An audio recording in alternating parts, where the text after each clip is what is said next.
Hello and welcome, my name is Hoshiko, and today's cinematography video is all about diagramming this photo. This is Sunrays Paula Berlin by Stieglitz, and this is a really early photo actually, and I was looking through some archives the other day and I saw this and I thought that it was an incredibly beautiful photograph.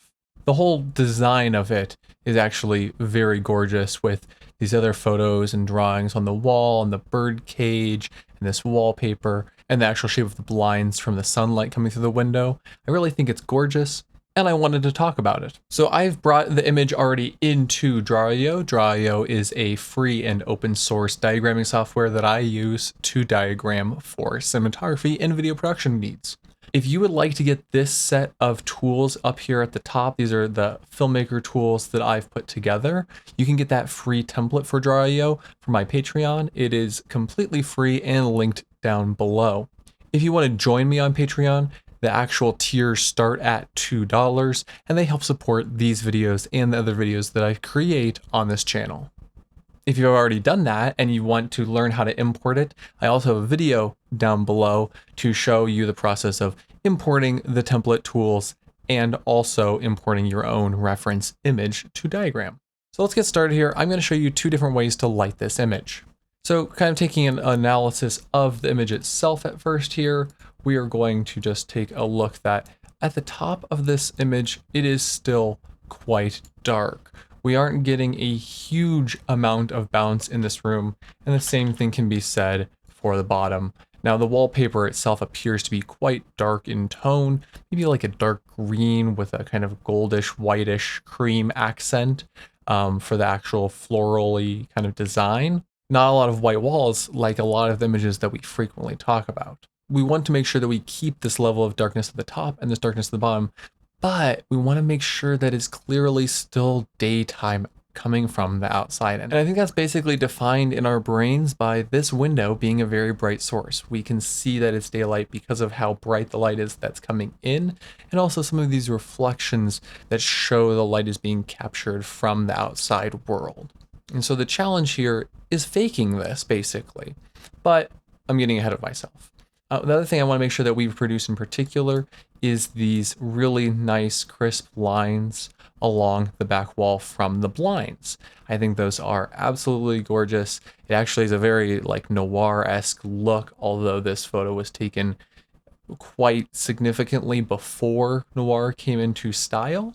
And then I want to make sure that we're getting a good exposure on her. Now you can see that some of those lines are falling upon her and the table, and so we want to make sure that it's definitely tall enough and extends further back into the image. Now when I was looking at this, one thing that I specifically noticed was that there is this middle black bar right here, and so I think that there very likely are actually two windows on the left side, maybe one that's just a little further to the left of the frame.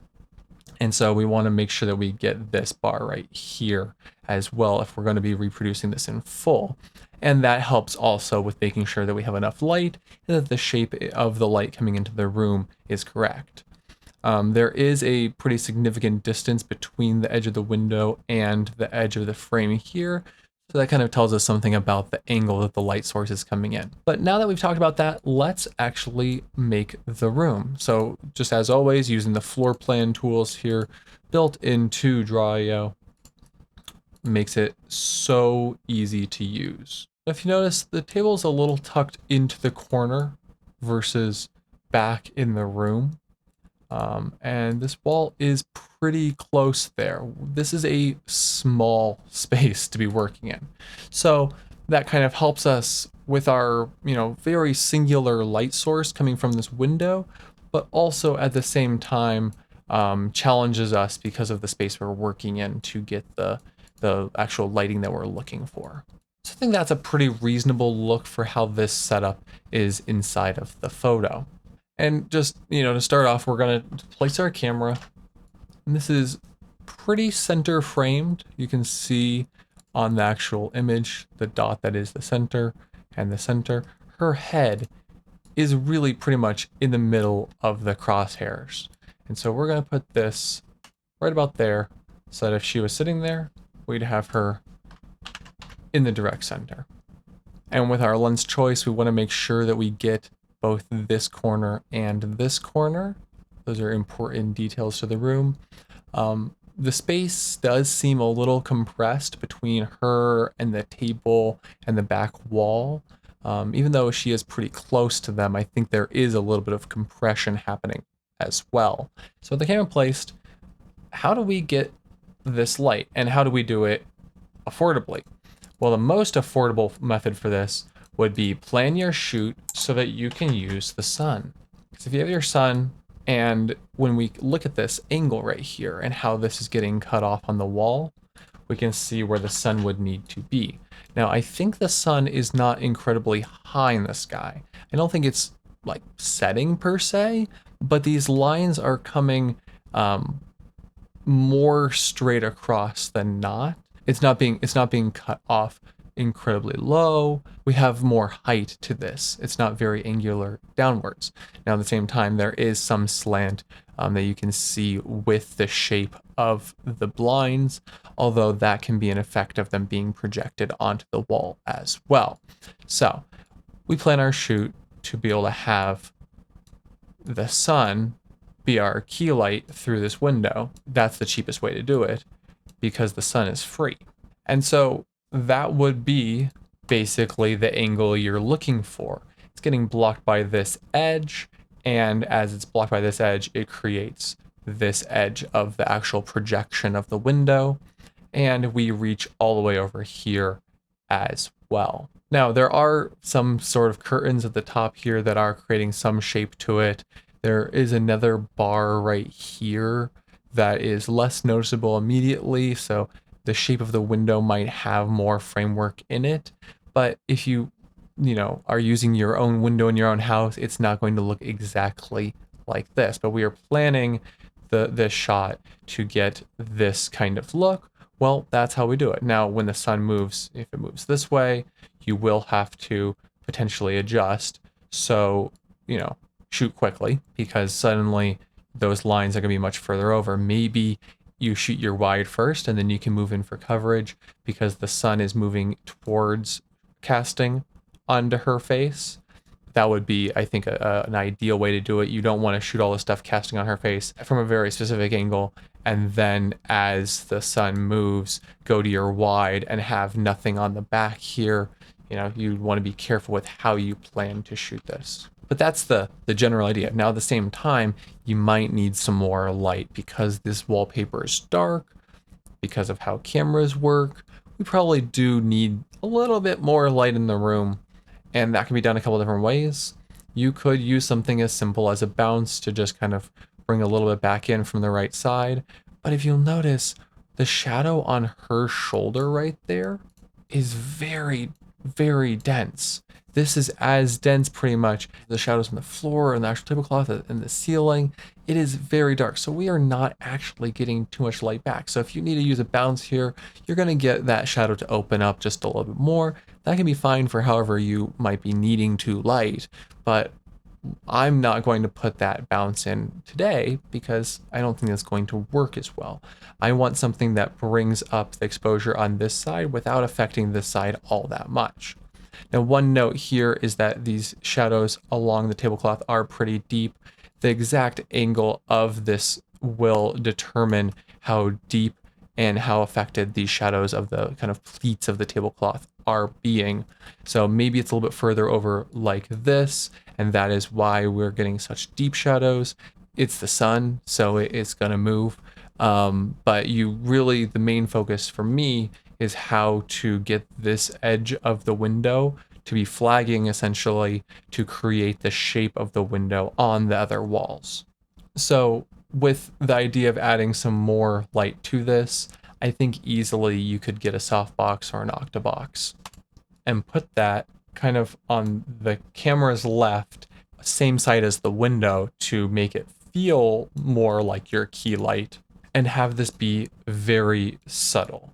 Like if your lamp has dimming controls, dimmed not maybe all the way down, but dimmed significantly so that it is very subtle and just a kind of a gentle lift to the brightness of her face, making sure that the bars of the blinds aren't entirely blacked in. Now, there's another aspect of this in terms of the contrast, in that this is a kind of, physically developed photo, and the actual development process very specifically affects the contrast in the image. And so, when we're thinking about these ways to shoot and to light, the actual contrast of the image is both a combination of how we choose to light and the lighting ratios and the lighting setups that we are using physically on set, and also how the grade is functioning. And some of that then is also a process of how do we use this camera that we're planning to shoot with to effectively get the dynamic range that we're looking for the grade, and then how do we light for that camera for the grade. So it's all working together.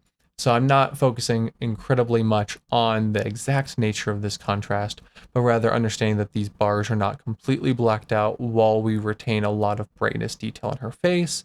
So I want to make sure that we are able to achieve that. So I'm going to bring this octabox in, and that's going to cast some light. You could do the same thing with a sheet of diffusion and a lamp, a 4x4 silk, something along those lines. You want something just really soft and really subtle.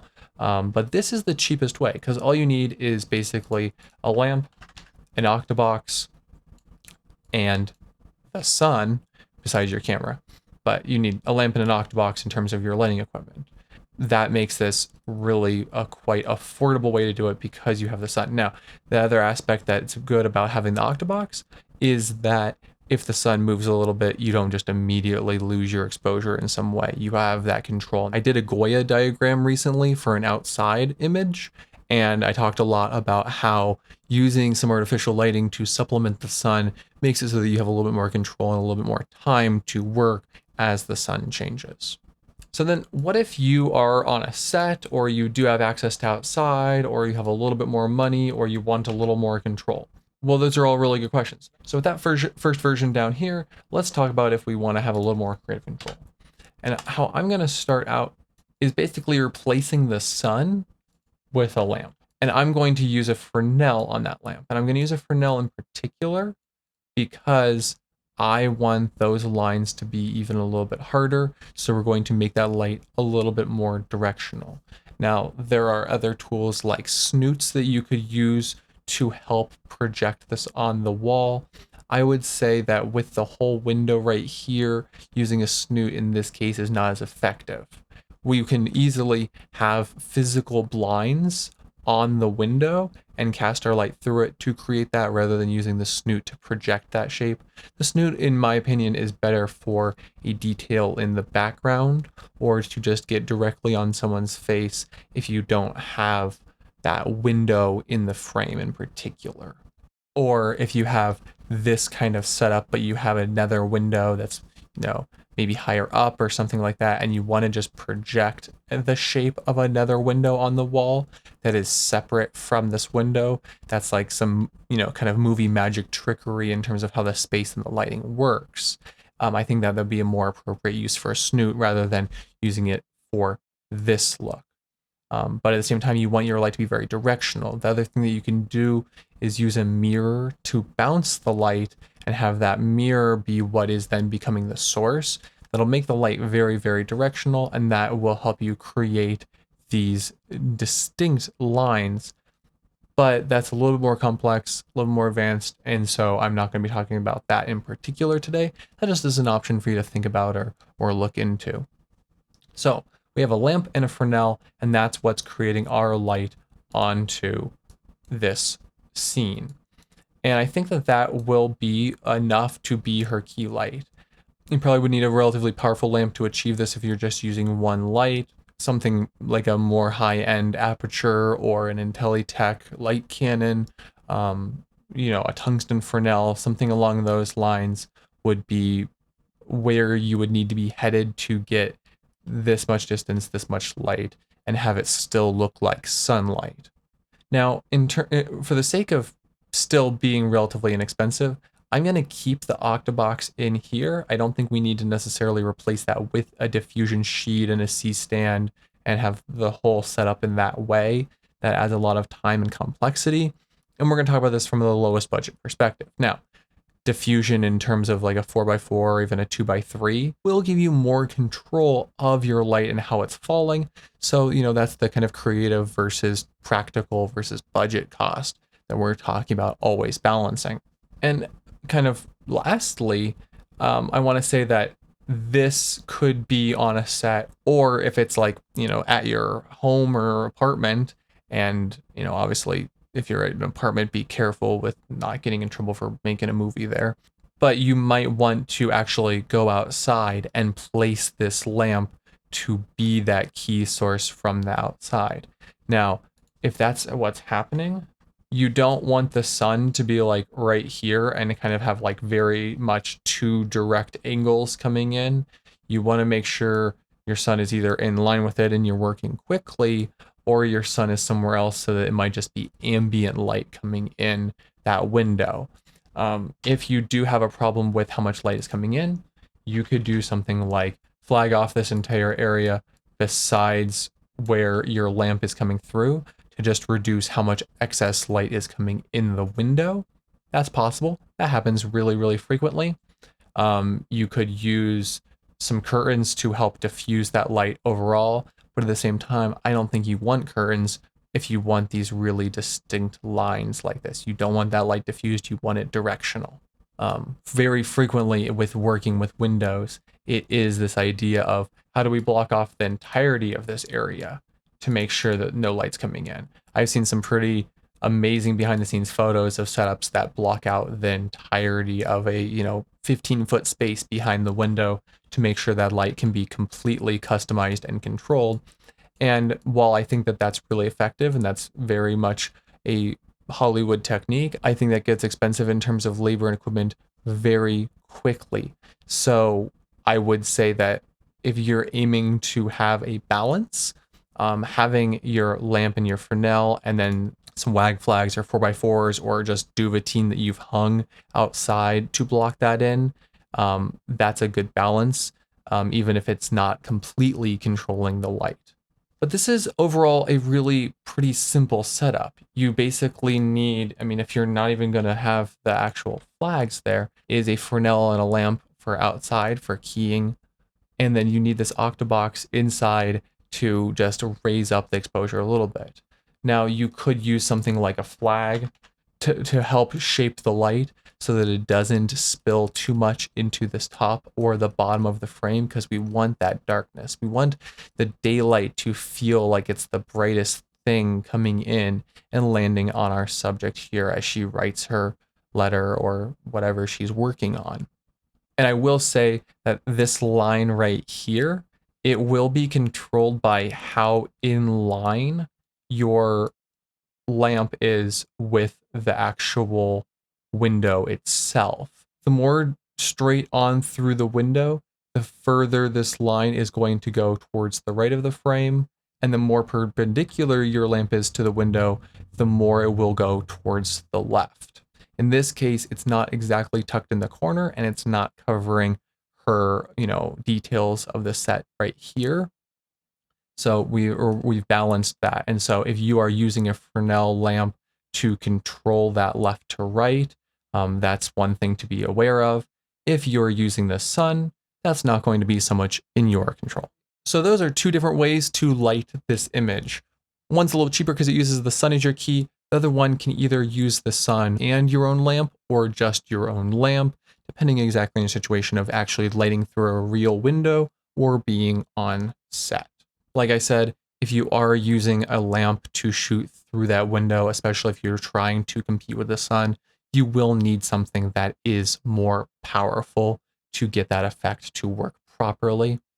And controlling how much excess sun you are getting into that window will help you achieve your lighting goals.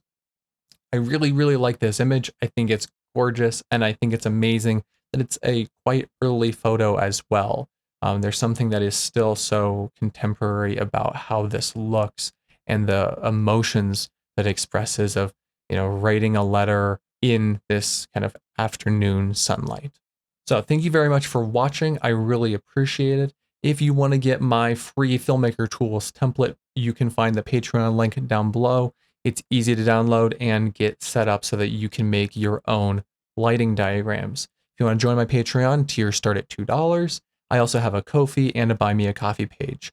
If you're curious about getting any of the equipment that I've talked about in this video, I have links down below. Those are affiliate links that help support this channel as well. You can subscribe for upcoming videos about cinematography, lighting, and micro-budget filmmaking, as well as a lot more lighting diagrams coming up soon to really just continue discussing how we can see the light in the world and then shape it for our own stories that we're producing.